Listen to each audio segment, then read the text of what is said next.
Creemos en la palabra de Dios. Creemos que es inspirada.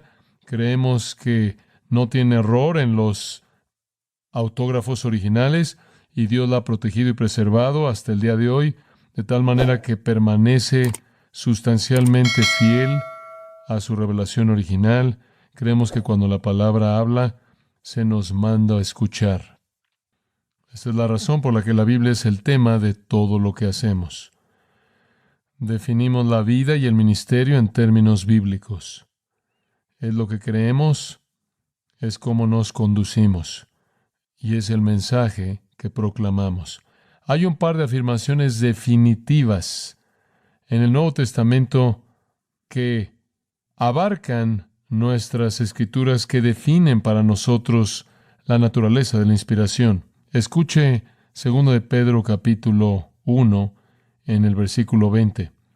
Sabiendo primero esto, que ninguna profecía de la Escritura es de interpretación privada, porque nunca la profecía fue traída por voluntad humana, sino que hombres fueron movidos por el Espíritu Santo hablando por parte de Dios. La Escritura es escrita por hombres que no están escribiendo a partir de algún acto de la voluntad humana o a partir de alguna interpretación personal, sino que más bien movidos por el Espíritu Santo para escribir lo que es hablado por Dios. Una porción muy conocida de la Escritura que habla de este asunto se encuentra en la segunda carta de Pablo a Timoteo, capítulo 3, en el versículo 16. Toda la Escritura es inspirada por Dios, literalmente theopneustos, exhalada por Dios, sale de Dios y es útil para enseñar, para redarguir, para corregir, para instruir en justicia, a fin de que el hombre de Dios sea perfecto, enteramente preparado para toda buena obra.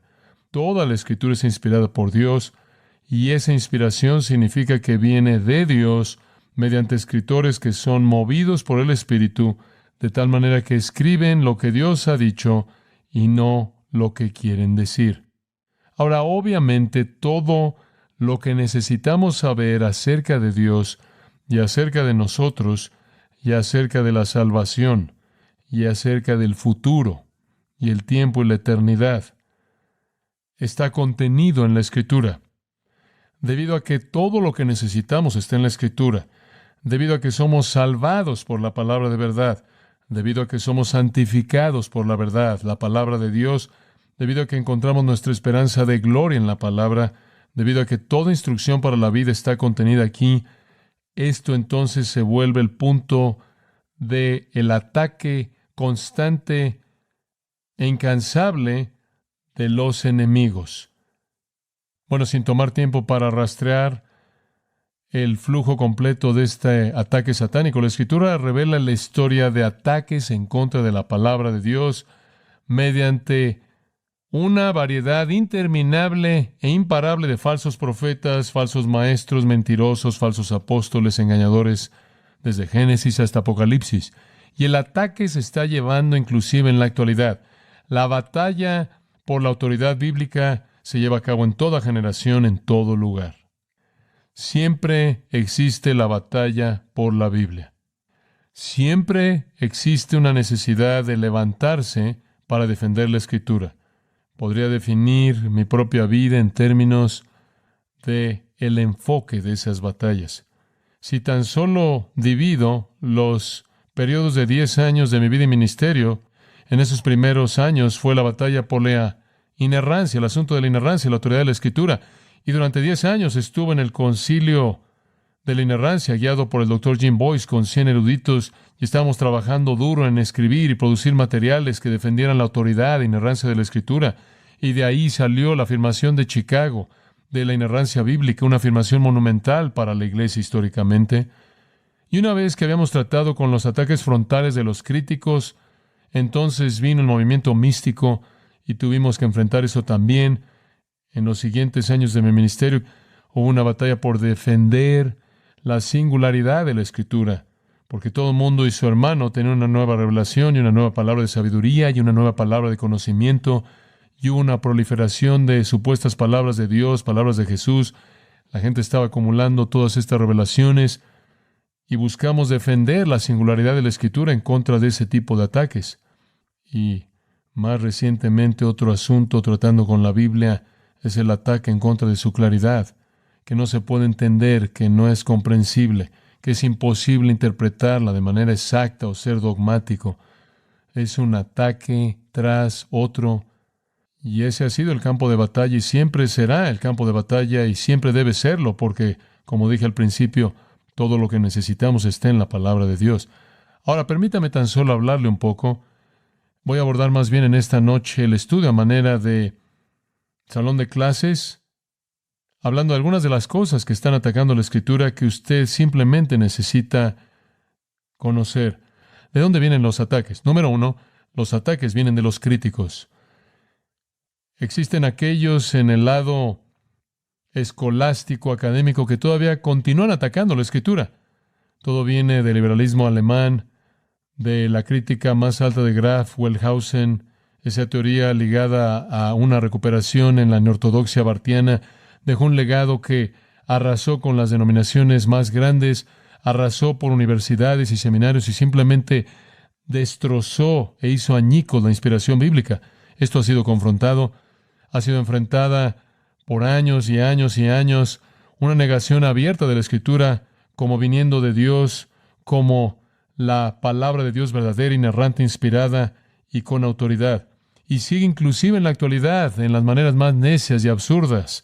Cuando usted enciende su televisión y ve alguna evaluación de la Biblia, usted va a oír de estos críticos. Recientemente me contactó el History Channel, el canal de la historia, y me preguntaron si podía estar dispuesto a ser un experto frecuente, regular y un contribuidor regular para hablar de la Biblia. No puedo decir no lo suficientemente rápido porque no quería ser editado y alterado y estar en medio de todas esas personas que niegan la Escritura. Quizás el grupo primordial que siempre es objeto de encuestas y entrevistas cuando se habla de la Biblia son aquellos que pertenecen a lo que se llama el Seminario Jesús. ¿Ha oído de eso? El Seminario de Jesús. Han encontrado un lugar en las secciones torpes de religión de periódicos que normalmente proveen una lista de lugares que deben evitarse. Estos hombres autodesignados, muertos y ciegos, llegan a ser más de 900 pseudoeruditos que profesan ser sabios. Son necios. Dicen ser las autoridades académicas acerca de Jesús y la Biblia y toman sus decisiones acerca de la Biblia en base a un voto de mayoría. Y tienen una manera curiosa en la que lo hacen. Toman una sección de la Biblia y votan. Cada participante suelta una cuenta, una bolita roja en una cajita para cosas que él o ella cree que probablemente son auténticos. En otras palabras, probablemente es verdad.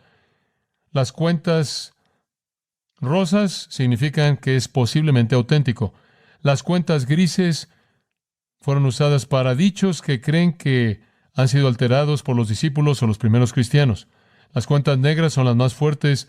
Ese es un voto negativo usado para pasajes que son considerados totalmente inventados o hablados por alguien que no es quien la Biblia dice que lo habló. Los resultados son sorprendentes. El grupo decretó que solo 31 de los más de 700 dichos atribuidos a Jesús en los evangelios son realmente auténticos. Y 16 de esos 31 son duplicados de pasajes paralelos. Más de la mitad de los dichos de Jesús recibidos son considerados como de cuenta negra. En total, el panel rechazó de manera absoluta el 80% de las palabras que la Escritura le atribuye a Jesús. Rechazaron todo lo que está en el Evangelio de Juan, excepto un versículo 44 del capítulo 4, el cual recibió un voto rosa. Y lo que dice es, un profeta no tiene honor en su propio país. Esto es tan solo una ilustración de este ataque en contra de la Biblia que viene por parte de los liberales. Podremos decir mucho más de esto, pero avancemos un poco.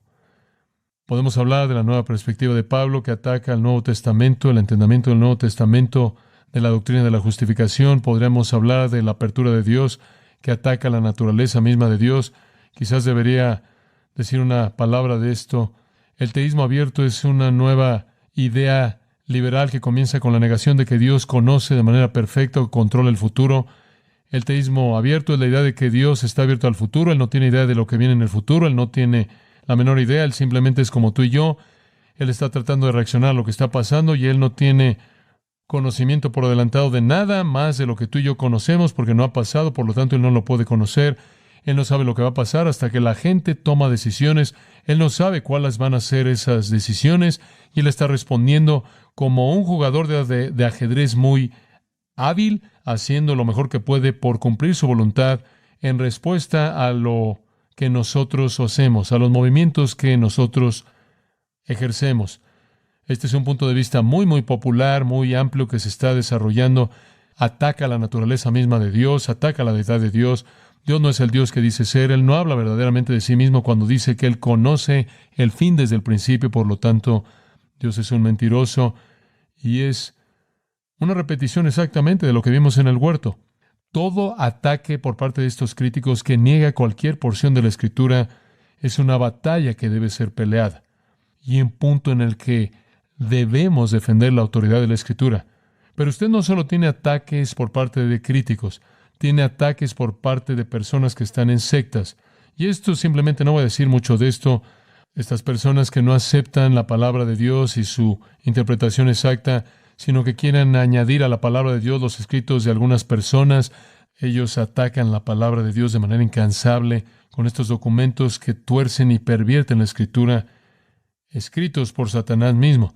Después se ataca es cuando usted dice que la Biblia no es el fin de la revelación, esto no es todo lo que Dios ha dicho, le está diciendo más. Él está dando nuevas revelaciones, nuevas visiones, voces del cielo, viajes al cielo, viajes al infierno, intuición mística hipersubjetiva, secreta, interpretaciones místicas. Usted está atacando la Escritura. Usted está atacando la Escritura. Es tan crítico para nosotros entender que no tenemos más revelación por parte de Dios que aquella que esté escrita en la Escritura. No hay más revelación por parte de Dios que aquella que esté escrita en la Escritura.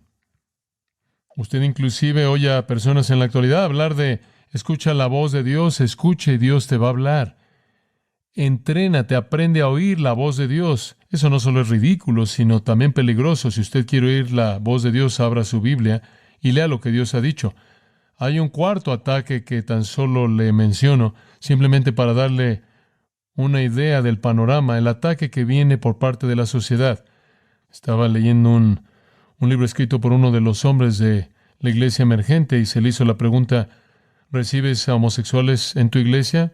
¿Le permites homosexuales que sean miembros de la iglesia? Y su respuesta fue seguro. También tenemos a personas que tienen sobrepeso y personas a quienes les gusta el chocolate. Entonces usted toma la homosexualidad y la coloca al nivel de tener sobrepeso o que le gusta el chocolate porque usted quiere redefinir la iglesia y la Biblia en términos que son aceptables a la sociedad. Y a lo largo de esa idea solo quiero mencionarle algo a usted que cubrí con los hombres en el seminario. Inclusive le hablé a los jóvenes de la universidad de esto el año pasado. Y esto es el nuevo movimiento de la iglesia emergente. La tendencia es decir, y esto realmente se acomoda a la sociedad, que la Biblia no es clara. Hombre, ese es un lugar muy cómodo en el cual aterrizar. Bueno, creemos la Biblia, nos encanta la Biblia, pero seamos honestos, no es clara. Realmente no podemos saber lo que significa por lo que dice. Realmente no podemos ser dogmáticos, realmente no podemos estar seguros de que podemos interpretarla de manera correcta. Realmente es un libro antiguo, hay todo tipo de interpretaciones. Nunca podemos decir que estamos en lo correcto. Nadie la ha entendido correctamente aún y yo tampoco la entiendo de manera correcta. Y entonces que nadie diga que la entendió correctamente. Ese es el acomodo social más cómodo. Puede decir, bueno, la Biblia es verdad y Dios nos dio la Biblia, pero realmente no tenemos idea alguna de lo que la Biblia significa. Entonces usted tiene a personas diciendo cosas como esta. Aquí está otro evangélico que en cierta manera es bien conocido, que ha cambiado su postura, y él dice, y cito, la certeza con frecuencia es idólatra. Me he visto forzado a rendir la certeza. Si hay un cimiento en la teología cristiana, no se encuentra en la Escritura. La teología debe ser un intento humano humilde por oír a Dios. Nunca abordar de manera racional el texto. Usted no puede ir al texto y usar su mente y encontrar la verdad. Usted tiene que ser mucho más humilde que eso. La teología es un intento humano humilde. Usted no puede encontrar un cimiento para la teología cristiana en la Escritura. ¿Por qué? Porque no es comprensible. Usted tiene escritores que vienen.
Escribiendo material prolífico acerca de la Biblia y básicamente inventando nuevas maneras de entender todo, como si todo mundo ha estado equivocado hasta el día de hoy.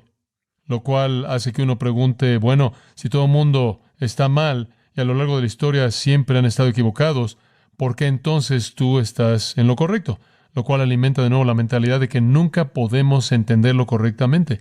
Y cuando usted piensa en la palabra de Dios, usted tiene que entender que la Biblia dice por sí misma que es clara. Afirma la claridad. La claridad. Permítame tan solo darle algunos pensamientos acerca de esto conforme concluimos.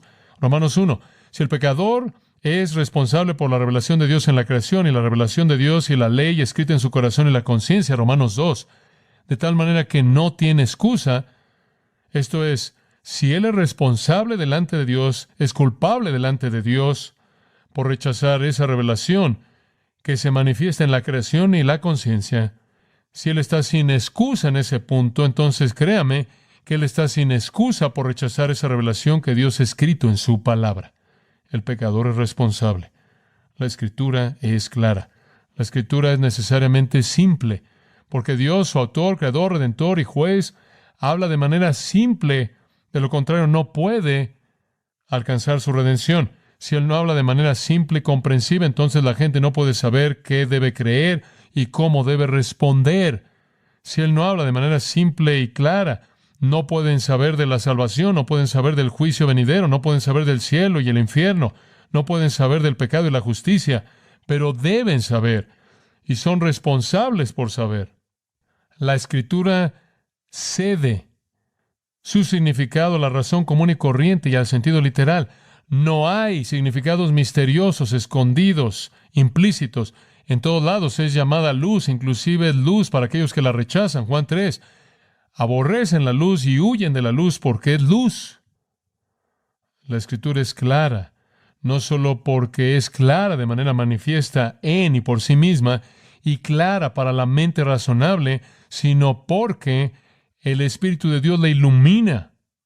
Y por gracia, el Espíritu hace lo que es incomprensible comprensible. Khi say anh thường hay nhắc về em, mong khỏa lấp những u tối, khoảnh khắc về đêm nghe lại bài ca ngày xưa cũ. Ta hát về nhau nhớ những giấc mơ ta từng ước, to tát về sau. Và đó là khi mà anh dần lụy là không làm chủ chính mình, thấy không gian trở nên tồi tệ, mọi thứ bao phủ chính mình. Em đâu còn như điều anh mơ, anh cũng tự nhủ chính mình. Nhưng mà thôi em, nào ai giỏi mà đủ tính tình, chẳng thể vươn tới được cảnh cao dù anh có nhã ý trèo. Trong cơn say mọi thứ cuồng quay, anh trở thành gã chí phèo. Yêu chân thành là không thay lòng dù em có như thị nở. Ý anh là em như cô tấm, nhìn em như thị nở. Đêm vắng nàng ngón tay xám vàng vì đốt cả bao thuốc lá. Căn phòng chung ký xưa nồng ấm, bây giờ sao bút giá. Một thói xấu mà anh đã quen khi em không ở bên lâu. Anh thường ngồi trong một góc tối nhậu suốt cả đêm thâu. Em mang con tim anh đi đâu, khiến anh mù quáng vẫn cố sáng mỗi khi đau. Em mang con tim anh đi đâu, điều gì choáng váng để xứng đáng ướt mi nhau. Em mang con tim anh đi đâu, khiến anh mù. Sensible para aquel sobre quien el Espíritu se mueve. Para darle una ilustración de la claridad de la Escritura, solo diría esto. La Escritura del Antiguo Testamento, la cual podría parecer para algunas personas algo confusa, no clara, de hecho, es tan clara que Dios siempre ha considerado a la gente responsable por lo que ha revelado en el Antiguo Testamento. Jesús mismo, por ejemplo, en su enseñanza, en sus conversaciones, en sus diálogos y disputas y debates, nunca, jamás le dijo ni una vez a los judíos: entiendo su confusión. El Antiguo Testamento realmente es difícil, es muy difícil y con frecuencia no es claro. Él nunca dice eso. Nunca. Él está hablando a personas del siglo I.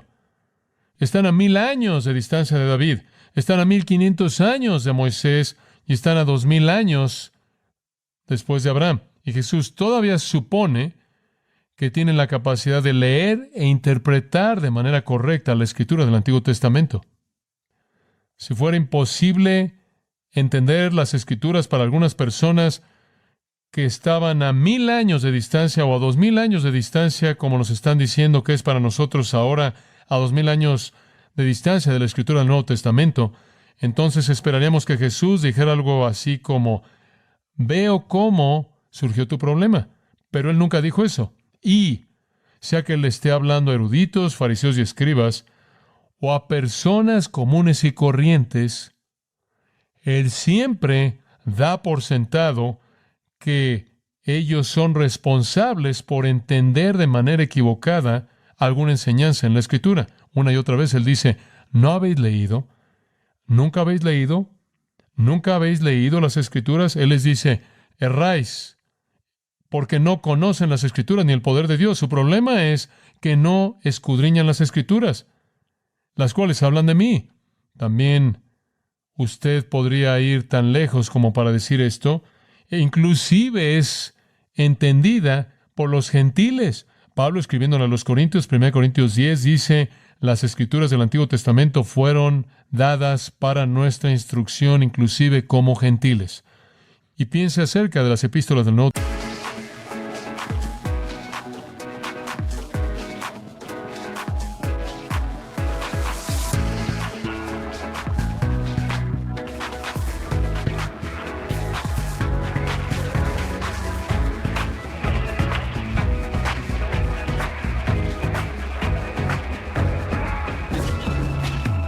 Use my speech in a strand that I be losing all of time. This is me, in a time.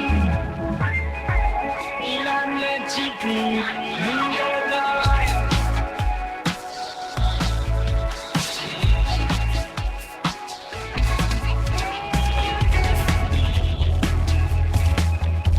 Perfected star. You long dance with me now. That's a light of the sky. Venus and just begins tonight. Let's land on your sky. The meaning's been too far. It can't deny me to get fly.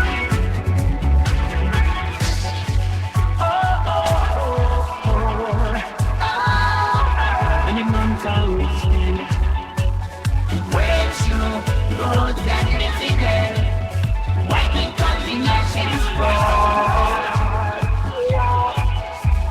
Sticking the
my soul make me feel alive.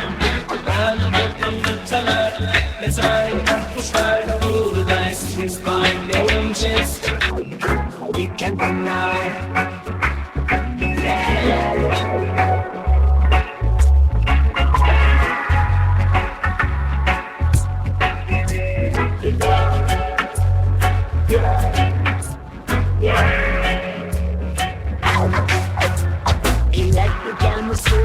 Make me feel alive.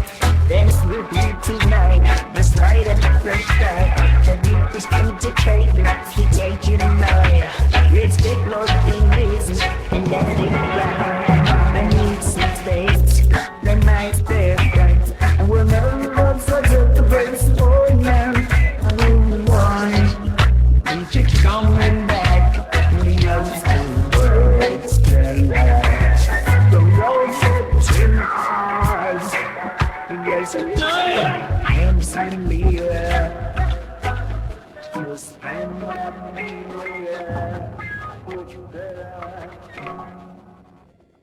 Testamento. Dice usted, bueno, el Nuevo Testamento realmente es difícil. ¿Es correcto eso? Las epístolas del Nuevo Testamento no fueron escritas a teólogos, no fueron escritas a eruditos, fueron escritas a congregaciones.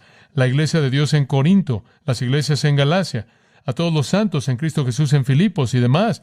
Siempre a las iglesias, el común denominador más bajo, la persona que era un nuevo creyente en Jesucristo. Y Pablo da por sentado en toda carta, y también Pedro, y también Santiago, y también Juan, y también Judas, que sus oyentes van a entender exactamente lo que él escribe. Por ejemplo, en Colosenses 4:16, Pablo dice, cuando esta carta haya sido leída entre vosotros, que también la lean en la iglesia de la Odisea, y que ustedes lean la iglesia de la Odisea. Esparzan las cartas por todos lados y léanlas en toda iglesia. Entonces usted tiene que entender que los cristianos del primer siglo eran responsables por un entendimiento de la Escritura. Los cristianos gentiles del primer siglo eran responsables por un entendimiento de la Escritura del Nuevo Testamento basada en la Escritura del Antiguo Testamento. Las epístolas del Nuevo Testamento fueron escritas a iglesias que tenían convertidos gentiles de manera dominante, sin ningún trasfondo del Antiguo Testamento, saliendo del paganismo y sin conocimiento del Antiguo Testamento en absoluto. Y tenían la responsabilidad de entender y obedecer. Siempre hay ataques, finalmente, en contra de la Escritura por parte de la sabiduría carnal. La gente ve la Biblia y dice, bueno, eso no es razonable, no me gusta la doctrina de la elección, no me gusta la doctrina del castigo eterno. Voy a oponerme a Dios. Los ataques de la sabiduría carnal, no puedo aceptar eso. Cosas peligrosas. Doblamos la rodilla de manera completa ante la palabra de Dios. La defendemos al levantarla y dejar que se defienda a sí misma. Y eso es lo que vamos a hacer. Vamos a pasar todo esto, los ataques negativos, en los que en cierta manera presentamos los asuntos que están en el panorama, y vamos a ver cómo la Biblia exalta su propia autoridad. Oremos. Padre, te agradecemos por la palabra que podemos decir, y hemos estado en ella por años y años y años y años, y se defiende a sí misma en cada momento. Está viva y es poderosa, y es pura, y es verdadera, y es penetrante. Es destructiva para aquellos que la rechazan. Es constructiva para aquellos que la aceptan. Es la palabra viva. Te damos gracias por tu palabra. Descansamos con toda nuestra esperanza en ella. Toda nuestra fe está basada en su verdad. Que no solo seamos defensores, sino proclamadores de su verdad gloriosa, y que seamos obedientes a ella.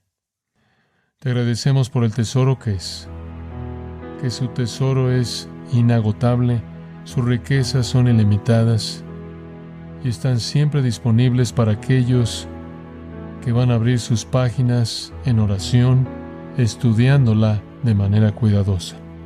Te agradecemos por ella. Oramos porque en este día, cuando tantos están atacando tu palabra, haya un gran movimiento de regreso a levantarla.